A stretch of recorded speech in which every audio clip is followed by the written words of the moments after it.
They gave me cake. Chocolate. The cheap kind from the supermarket bakery with the frosting that stains your teeth. My name was spelled wrong on the plaque, even though I'd been signing emails, memos, and million-dollar contracts for 35 years. Margaret instead of Margaret. That's how it ended.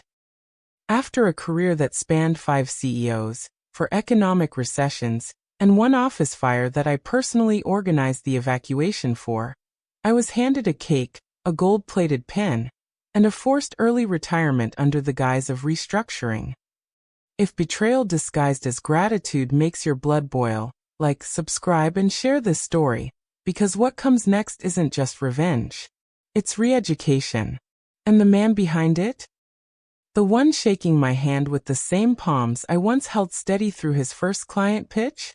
My protégé, Nathaniel Greer. The boy I'd coached from intern to executive. The same kid who once stuttered in board meetings and hid his panic behind spreadsheets I corrected for him at midnight. He was now the CEO. And I was now obsolete. Nathaniel made a speech, of course. Called me the backbone of the company. Said I'd left a legacy. Then offered a bouquet of carnations. Funeral flowers, if you're paying attention. I smiled, nodded, even clapped when the room applauded. But while they toasted me out the door, I was already writing the obituary of the very empire they thought I would quietly leave behind. What Nathaniel didn't know, what no one in that sleek, glass-towered office knew, is that I had never been just an assistant. I was the architect behind half of the system still running their operations. I had admin access to archives no one remembered existed. I knew who was sleeping with whom, who was funneling money through third-party vendors, and which high-value client accounts were leveraged on ghost figures. My memory wasn't nostalgic, it was forensic. They thought they were cutting loose a relic, but they were releasing the one person who had watched the company's soul rot from the inside out, and remembered where every bone was buried. I didn't rush. I didn't storm out. I packed my desk methodically, left the plaques, took the external drive I'd been updating since 2007, and when the elevator doors closed behind me for the last time, I didn't cry.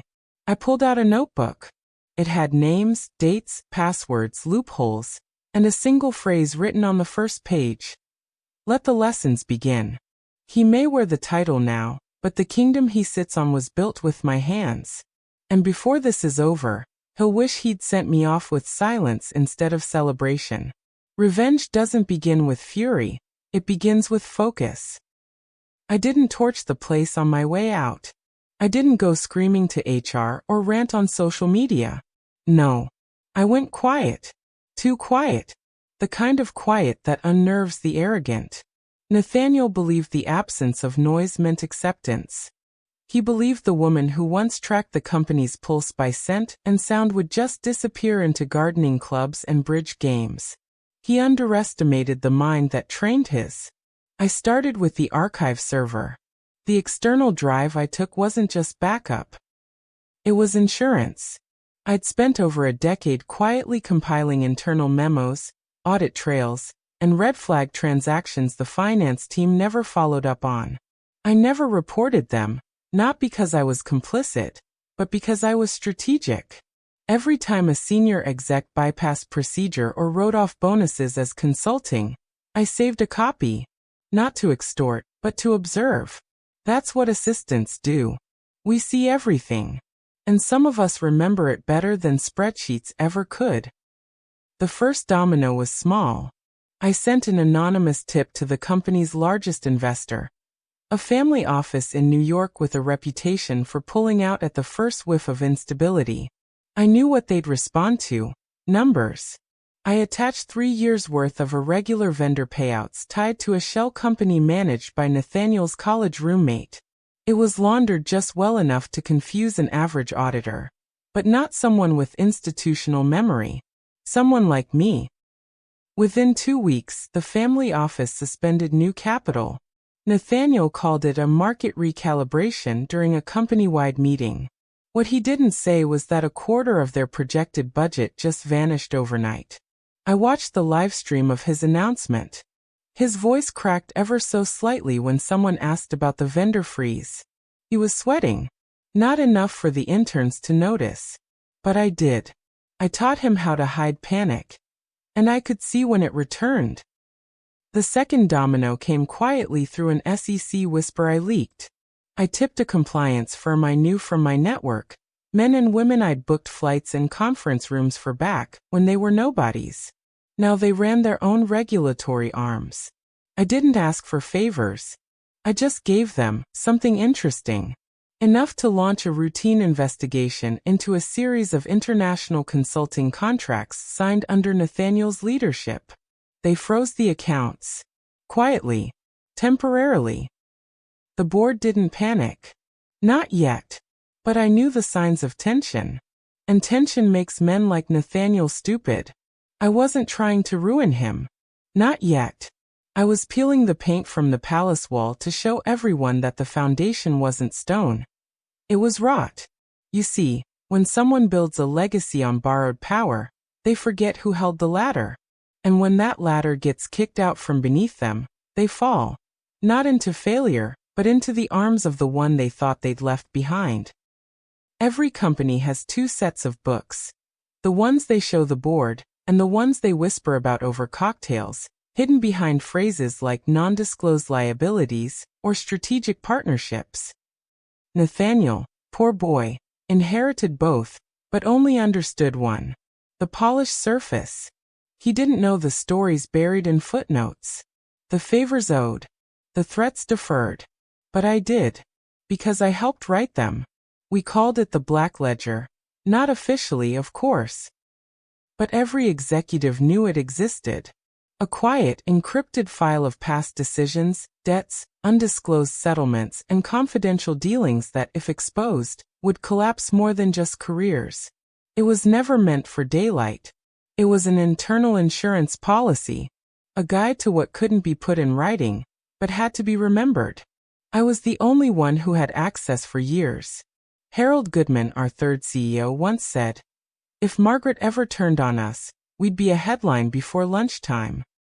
Nathaniel must have assumed it was deleted when I left. He didn't realize I never kept it on a work server.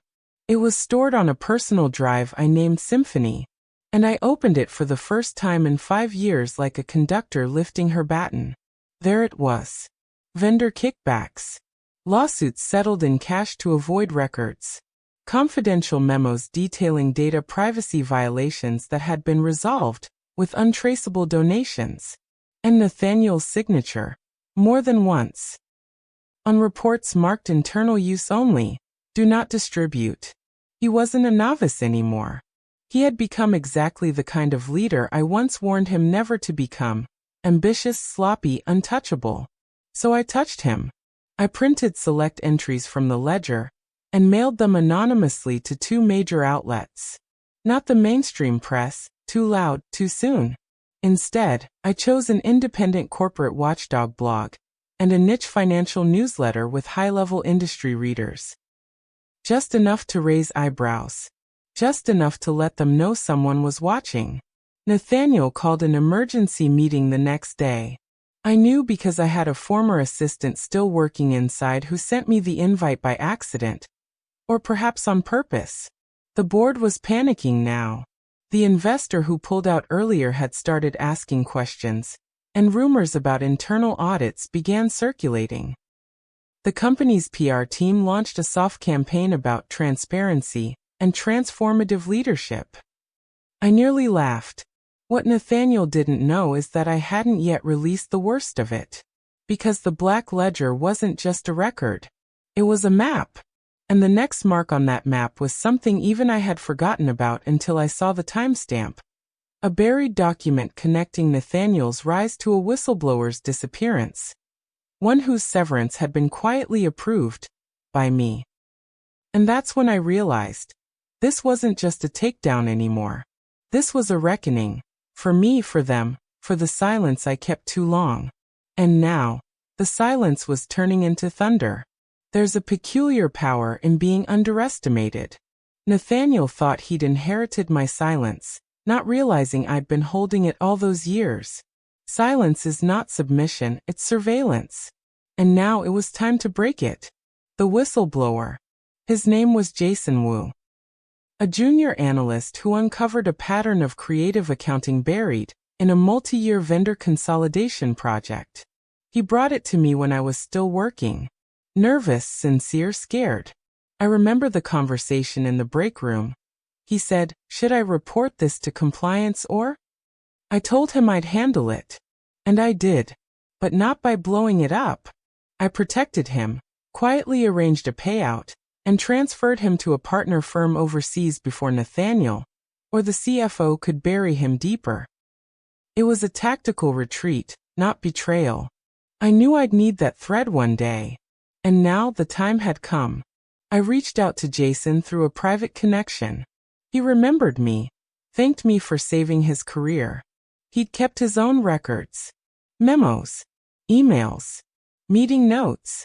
He even had a USB drive with archived spreadsheets from the accounts in question. I asked if he was willing to talk. "I am now," he said. "Especially if it's Nathaniel you're after." I smiled. It's not just him. It's the culture he now represents. While Jason prepped his statement, I made my next move, one I'd been saving. Deep in the original founding bylaws of the company, back when we were a 14-person office above a car wash, was a clause, Section 6.13, Reinstatement Provision. It was meant to protect the board from hostile takeovers. But the language was loose, looser than it should have been.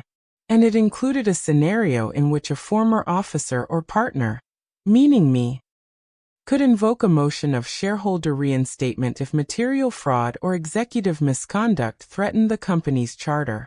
No one had touched that clause in 3 decades. But I had a notarized copy in my safe. I filed the motion. Quietly. Through a legal proxy. Within days, it triggered a special board review. Nathaniel didn't see it coming. He was too busy trying to plug the media leaks, stall investors, and keep his crumbling authority stitched together with soundbites and performance memos. But it was too late. The board convened.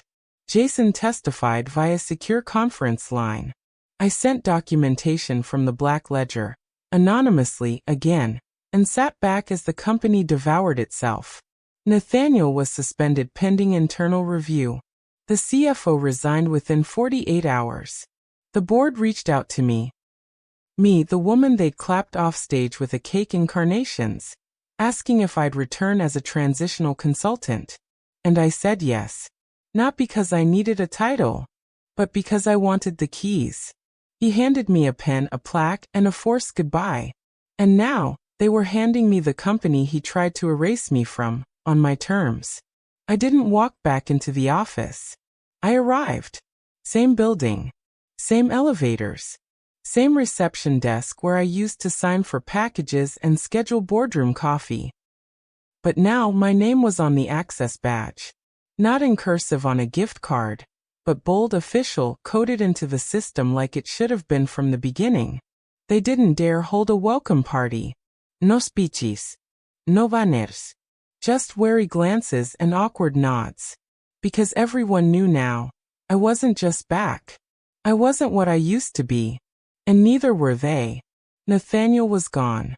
Not fired. Not yet. But benched. Scrutinized. Uninsured.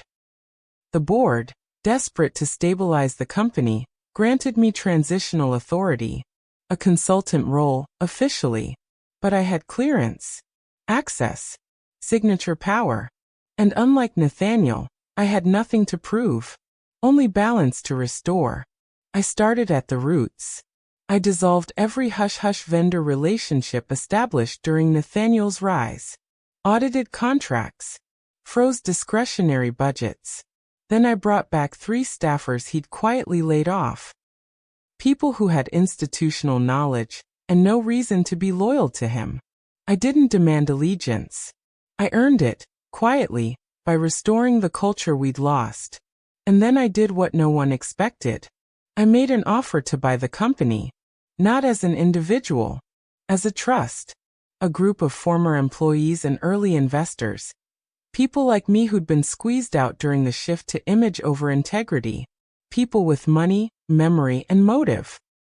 We came together under a private equity firm I named Marrow Group. Because we weren't here for the flash. We were here for the core.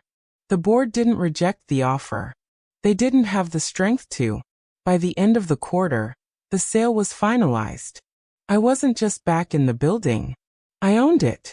Nathaniel released a statement wishing me well. He said he was grateful for the opportunity to lead during a pivotal time, and that he was pursuing new ventures. I released nothing. Let silence be my signature. Now every morning, I walk past the office that once bore his name and sit behind the desk I never once envied, until I earned it. Not because I wanted power, but because I needed closure. And here's the truth. This wasn't about revenge. It was about recognition. Because when you build something with your mind, your sweat, your years, you don't let someone throw you out with the paper clips. You take it back. Thank you for following this story of corporate betrayal and quiet revenge. If it resonated with you, like, share, and subscribe for more real-life inspired takedowns. Somewhere out there, someone else just got pushed out of a room they built, and they're about to learn how to get it all back.